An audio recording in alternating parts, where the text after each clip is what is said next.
बिस्मिल्लाहिर्रहमानिर्रहीम। अस्सलामु अलैकुम। आप देख रहे हैं यूट्यूब चैनल आम सी बातें। ज़लज़ले ने तुर्की और शाम में तबाही मचा दी, हलाकतों में इजाफे का खदशा और अल्लामा साद हुसैन रिजवी का बयान। इस वीडियो में हम इसी के मुतालिक बात करेंगे। नाज़रीन कराम, आज ज़लज़ले ने तुर्की और शाम में तबाही मचा दी है। अब तक जो खबरें सामने आ रही हैं, सैकड़ों लोग ज़ख्मी हैं और हज़ारों लोग बेघर हो चुके हैं।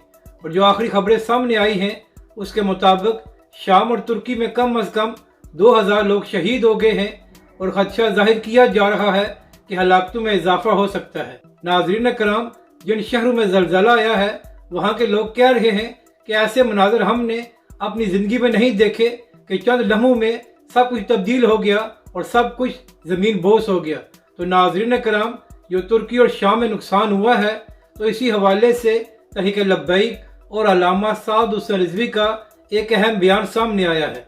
अल्लामा साद हुसैन रिजवी ने हलाकतों पर और जो तुर्की में नुकसान हुआ है इसमें नहायती गम और रंज का इजहार किया है। और तहरीक लब्बैक के सरबराह ने कहा है कि इस मुश्किल की घड़ी में हम तुर्की और शाम के भाइयों के साथ खड़े हैं और जो कुछ हमसे हो सकेगा हम अपने भाइयों के लिए करेंगे।